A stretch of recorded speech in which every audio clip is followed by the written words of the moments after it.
Hi hello அன்பு நண்பர்களே, அனைவருக்கும் வணக்கம். இந்த ஒரு வீடியோல நாம எதை பத்தி பார்க்க போறோம் அப்படின்னு பாத்தீங்கன்னா, எல்லோரும் பாத்தீங்கன்னா ஸ்டார்டிங்ல பார்த்துருப்பீங்க. டைட்டில் எல்லாத்துக்கும் உங்களுக்கு தெரிஞ்சிருக்கும். ஆமாங்க, வரக்கூடிய ஜூலை 1, 2025 முதல் 3 வகையான ரேஷன் அட்டைதாரர்கள் 3 முக்கியமான அறிவிப்புகள் கொடுத்திருக்காங்க. அதாவது என்ன, இந்த 3 வகையான ரேஷன் அட்டை வைத்திருக்கக்கூடிய அனைத்து நபர்களுக்கும் 3 முக்கியமான அறிவிப்புகள் சொல்லியிருக்காங்க இல்லையா? அது என்னென்ன 3 முக்கியமான அறிவிப்புகள் அப்படி என்ன வரக்கூடிய, அதாவது இந்த மாதத்தோடைய இறுதி 30ஆம் தேதிக்குள் ஓகேங்களா, நீங்க கைரேகை பதிவு கட்டாயம் செய்தே ஆக வேண்டும். ஆதார் அப்டேட் செய்ய வேண்டும், உங்களுடைய மொபைல் நம்பர் அப்டேட் செய்ய வேண்டும். இது முதல் அப்டேட்டா நாம பார்க்க போறோம். 2வது அப்டேட் அப்படின்னு நீங்க கேட்டீங்கன்னா, வரக்கூடிய எலெக்ஷன் நேரத்துல உங்களுடைய ரேஷன் அட்டைகளுக்கு குடும்ப தலைவர்களாக இருக்கக்கூடிய அனைத்து நபர்களுக்குமே வறுமை கோட்டிற்கு கீழ் இருக்கக்கூடிய இந்த ரேஷன் அட்டைதாரர்களுக்கு 4000 ரூபாயிலிருந்து 8000 ரூபாய் உதவித்தொகை தர இருக்கிறதாக தகவல்கள் தெரிவிச்சிருக்காங்க. இது 2வது அப்டேட்டுங்க. இதை பத்தி நம்ம பார்க்கலாம். இது பாத்தீங்கன்னா நம்ம போயிட்டு அப்ளை பண்ண என்னென்ன டாக்குமெண்ட் தேவைப்படும் அப்படின்றத சொல்லலாம்.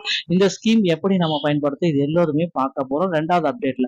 அடுத்தது 3வது ரொம்ப முக்கியமான அப்டேட், இம்பார்ட்டன்டான அப்டேட். அது என்ன அப்டேட் அப்படின்னு கேட்டீங்கன்னா, வரக்கூடிய நிறைய பேருக்கு அது தெரியும்.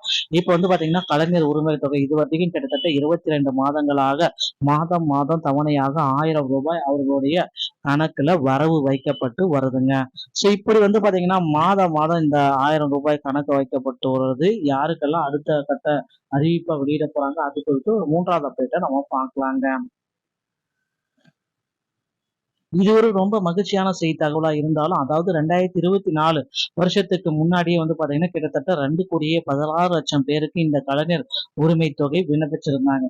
சோ அனைவருக்குமே கிடைச்சிச்சா பாத்தீங்கன்னா இல்ல. நிறைய பேர் பாத்தீங்கன்னா ரிஜெக்ட் ஆயிருக்காங்க. சோ அவங்கள பாதி பேருக்கு மேல ரிஜெக்ட் ஆயிருக்காங்க. அந்த பாதி பேருக்கு மேல இருப்பவங்க மீண்டும் விண்ணப்பிச்சிருக்காங்க. அவங்க பாதி பேருக்கு மேல பாத்தீங்கன்னா ரிஜெக்ட் செய்யப்பட்டிருக்காங்க. சோ ரிஜெக்ட் செய்யப்பட்டவங்க, அதாவது அவங்க பாத்தீங்கன்னா அவங்க ரிஜெக்ட் செஞ்சதுக்கு அப்புறம் மீண்டும் அவங்களுக்கு ஒரு வாய்ப்பு தரணும். அதே மாதிரி ஏற்கனவே அப்ளை பண்ணி ரிஜெக்ட் ஆனவங்களுக்கும் புதுசா ரேஷன் கார்டை வாங்கி வச்சிருக்கவங்களுக்கும் இந்த ஸ்கீம்ல நீங்க பயன்படுத்தலாம் அப்படின்ற தகவலும் கொடுத்திருக்காங்க. ஸோ அது பாத்தீங்கன்னா மீண்டும் எங்க போயிட்டு விண்ணப்பிக்கணும் அதற்கான முழுமையான அப்டேட் எல்லாம் வீடியோல பார்க்க போறோம்.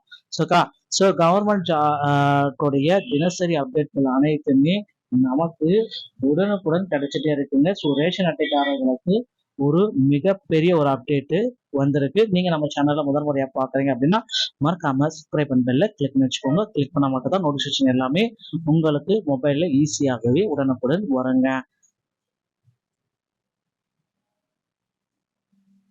ஸோ இப்போ பாத்தீங்கன்னா இந்த மாதிரியான முக்கியமான அப்டேட் எல்லாமே நான் உங்களுக்கு சொல்ல போறேன். ஸ்கீம்ஸ் எல்லாமே நான் உங்களுக்கு சொல்ல போறேன். உடனுக்குடன் நீங்க தெரிஞ்சுக்கலாம். ஸோ இப்போ பாத்தீங்கன்னா என்ன ஒரு முக்கியமான விஷயம் அப்படின்னு பாத்தீங்கன்னா, இந்த ரேஷன் அட்டைதாரர்களுக்கு ஒரு முக்கிய அறிவிப்பு. ஜூன் 30ஆம் தேதி பாத்தீங்கன்னா கடைசி தேதி. தவறினால் அந்த கார்டு ரத்து செய்ய ஆகிறதுக்கு நிறைய வாய்ப்புகள் இருக்கு அப்படின்னு சொல்லியிருக்காங்க. என்ன ரீசன் அப்படின்னு கேட்டீங்கன்னா, இப்போ வறுமை கோட்டிற்கு கீழ் இருக்கிறவங்களுக்கு மட்டும்தான் என்பிஹெச், ஹெச்இ, ஏபி, என்பிஏ இந்த ரேஷன் கார்டுகள் கொடுத்திருக்காங்க. ஸோ எல்லோருக்குமே வழங்கியிருக்காங்க. இது பாத்தீங்கன்னா ஒரு முக்கியமான பங்காகுங்க. எந்த ஒரு நலத்திட்ட உதவிகள் வேணும்னாலும் இந்த ஸ்மார்ட் கார்டு அவசியமா தேவைப்படுது இல்லையா? ஸோ நம்ம மெயினா பார்க்க வேண்டிய விஷயம் என்ன அப்படின்னு பார்த்தீங்கன்னா, இப்போ ரேஷன் கார்டு என்ன பண்ணலாம் அப்படின்ட்டு சொல்லி கேட்டலாம். கட்டாயம் கைரேகை பதிவு செய்யணும் அப்படின்னு சொல்லியிருக்காங்க. ஸோ என்ன ரீசனுக்காக கைரேகை பதிவு செய்யணும் அப்படின்னு பார்த்தீங்கன்னா, நாங்கள் மாதம் மாதம் தானே கைரேகை எல்லாமே வச்சுட்டு அரிசி எல்லாமே வாங்கிட்டு இருக்கோம். எதற்கு அடிஷ்னலாக பார்த்தீங்கன்னா நாங்கள் கைரேகை பதிவு செய்யணும் அப்படின்ட்டு அவங்க ஒரு பக்கம் பார்த்தீங்கன்னா கேள்விகள் கேட்குறாங்க. ஏன்னா மாசம் மாசம் நாங்கள் பார்த்தீங்கன்னா கைரேகை வச்சு தாங்க நாங்கள் எல்லாமே வாங்குறோம். இப்போ எதுக்கு பார்த்தீங்கன்னா நாங்கள் வாங்கணும் அப்படின்ட்டு அவங்க ஒரு பக்கம் கேள்விகள் மேல கேட்குறாங்க. ஸோ இதற்கு பார்த்தீங்கன்னா தமிழ்நாட்டுல இருந்து ஒரு சில முக்கிய தகவல்கள் எல்லாமே நமக்கு வழங்கிட்டே வராங்க. ஸோ ரேஷன் அட்டைதாரர்களுக்கு இது ஒரு மிகப்பெரிய அப்டேட்டா கொடுத்துருக்காங்க. ஸோ என்ன பண்ணணும் அப்படின்றது தாங்க. நிறைய பேர் பார்த்தீங்கன்னா நினைச்சிட்டே இருப்பீங்க கைரேகை பதிறாங்க அப்படின்னா வெளிநாட்டுக்கு நிறைய பேர் போய் அங்கேயே தங்கி குடியுரிமை வாங்கி அங்கேயே செட்டில் ஆனவர்களுடைய பெயர் பார்த்தீங்கன்னா இங்க தமிழ்நாட்டுல அவங்களுடைய குடும்பத்துல இருக்கு.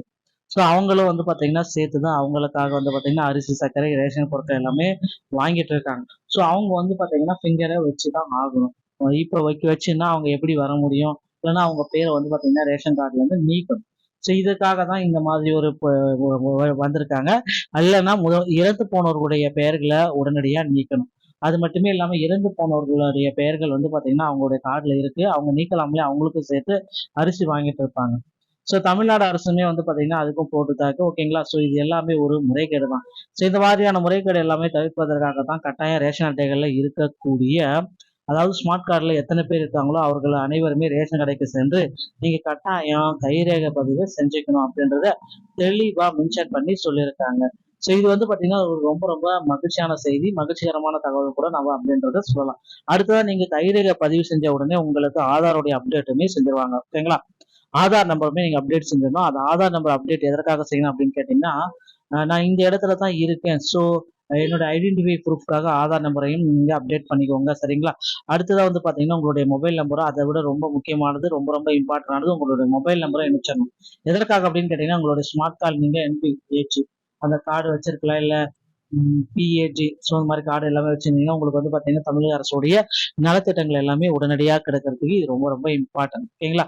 ஸோ இதையும் நீங்க அப்டேட் பண்ணிட்டு இது எல்லாமே வந்து பாத்தீங்கன்னா ஜூன் 30ஆம் தேதிக்குள்ளார முடிச்சா மட்டும்தான் இன்னும் உங்களுடைய ரேஷன் கார்டு வந்து பாத்தீங்கன்னா செயல் இழப்பதற்கு நிறைய வாய்ப்புகள் இருக்குங்க.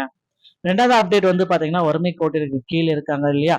ஸோ இந்த ஏபி கட்சி, பிஏ கட்சி, இந்த ஏஒய், ஏபி ஸோ இந்த மாதிரி அட்டைகளுக்கு ரேஷன் அட்டைகளுக்கு இவங்க வந்து பாத்தீங்கன்னா வரக்கூடிய எலெக்ஷன் வரக்கூடிய எலெக்ஷன் நேரத்துல இவர்களுக்கு 4000 இருந்து 8000 ரூபாய் வரை உதவித்தொகையாக வழங்க இருப்பதாக தமிழ்நாடு அரசு சொல்லியிருக்காங்க. இது ரொம்ப ரொம்ப ஒரு மகிழ்ச்சியான தகவலா இருக்கு ஓகேங்களா. ஸோ இந்த ஸ்கீமை நீங்க எப்படி இருந்து பயன்படுத்திக் கொள்ளலாம் அப்படின்னு பாத்தீங்கன்னா ஜூலை மாதத்துல இருந்து ஸ்கீமுக்கு நீங்க விண்ணப்பிச்சுக்கணும். எங்க போயிட்டு விண்ணப்பிக்கலாம் அப்படின்றது வந்து பாத்தீங்கன்னா நான் உங்களுக்கு தெளிவா சொல்றேன். இது எல்லாமே வந்து பாத்தீங்கன்னா இ-சேவை மையத்தின் மூலமா இதை நீங்க விண்ணப்பிச்சுக்கலாம். அடுத்தது வந்து பாத்தீங்கன்னா கலைஞர் உரிமை தொகை. இந்த கலைஞர் உரிமை தொகையை பொறுத்த வரைக்கும் வந்து கிட்டத்தட்ட 2 வருஷத்துக்கு முன்னாடி அதாவது கிட்டத்தட்ட 2024 முதல் மாதத்திலேயே வந்து பாத்தீங்கன்னா இதை அப்டேட் பண்ணிட்டாங்க. கலைஞர் உரிமை தொகை கொண்டு வந்தாங்க. ஸோ இப்போ வந்து பாத்தீங்கன்னா கிட்டத்தட்ட 16 லட்சத்துக்கு மேல வந்து பாத்தீங்கன்னா விண்ணப்பிச்சிருக்காங்க. அதுல 1,16 லட்சம் பேருக்கு மட்டும்தான் இதுவரை வந்து பாத்தீங்கன்னா 22 மாதங்களாக கலைஞருடைய உரிமை தொகை வழங்கப்பட்டு வருகிறது. ஸோ இப்போ வந்து 22 மாதங்கள் தவணைகளாக 1000 ரூபாய் வழங்கிட்டு இருக்காங்க இல்லையா. மீதி இருக்கக்கூடிய 1 கோடி பேருக்கு வந்து ரிஜெக்ட் செய்யப்பட்டிருக்காங்க. அவர்கள் வந்து பாத்தீங்கன்னா எதற்காக ரிஜெக்ட் பண்ணிருக்காங்க, ஸோ அவங்கள மீண்டும் ஒரு வாய்ப்பு கொடுக்கலாமா அப்படின்ட்டு அவங்களையும் மறுபரிசீலனை செஞ்சதுக்காகவும் தகவல்கள் எல்லாமே வந்திருக்குங்க. ஸோ கண்டிப்பா வந்து பாத்தீங்கன்னா கலைஞர் உரிமை தொகையை மீண்டும் வந்து மறுபரிசீலனை செய்து அவர்களுக்கும் ஒரு வாய்ப்பை வழங்கலாம் அப்படின்னு சொல்லியிருக்காங்க. ஸோ இப்போ வந்து பாத்தீங்கன்னா மீண்டும் விண்ணப்பிக்கலாம். பாத்தீங்கன்னா சில இடங்கள்ல தமிழகம் முழுவதும் 9000 இடங்கள்ல முகாம்கள் எல்லாமே போட்டிருக்காங்க. இந்த முகாம்களை வந்து பாத்தீங்கன்னா கண்டிப்பா நீங்க விண்ணப்பிச்சலாம் அப்படின்ட்டு சொல்லியிருக்காங்க. எங்க நடக்கும் அப்படின்றது கேட்டீங்கன்னா ஒவ்வொரு மாவட்டத்துடைய தாலுகா ஆபீஸ்லயுமே முகாம்கள் எல்லாமே போயிட்டு இருக்கு. ஸோ நீங்க வந்து பாத்தீங்கன்னா விண்ணப்பிச்சிருக்கான் தெளிவா மென்ஷன் பண்ணியிருக்காங்க சரியா. இது ரொம்ப ரொம்ப மகிழ்ச்சியானது. அதே மாதிரி நீங்க போன தடவை எதனால ரிஜெக்ட் செய்யப்பட்டிருக்கீங்க அப்படின்ற காரணம் உங்களுக்கு சொல்லியிருப்பாங்க. ஏன்னா அது சொன்னா மட்டும்தான் உங்களை அதை வந்து கிளியர் பண்ணிட்டு திரும்பவும் வந்து விண்ணப்பத்தை மறுபரிசீலனை செய்து உங்களால விண்ணப்பிக்க முடியும் அப்படின்றதையும் அவங்களே தெளிவா சொல்லிட்டாங்க. ஸோ மக்களே கவலையே பட வேண்டாம். இந்த ரேஷன் கார்டுடைய சம்பந்தமான 3 விதமான அப்டேட்டையும் நான் உங்களுக்கு சொல்லியிருக்கேன். அடுத்தடுத்த வீடியோக்குள்ள இன்னும் ரேஷன் கார்டு சம்பந்தமான முக்கியமான தகவல்களை நம்ம சேனல் நீங்க பார்க்க போறீங்க. நீங்க நம்மளுடைய சேனலை முதல் முறையா பாக்குறீங்க அப்படின்னா மறக்காம ஒரு சப்ஸ்கிரைப் பெல்ல கிளிக் பண்ணி வச்சுக்கோங்க. மீண்டும் ஒரு நல்ல தகவலோட நான் உங்களை சந்திக்கிறேன். நன்றி, வணக்கம்.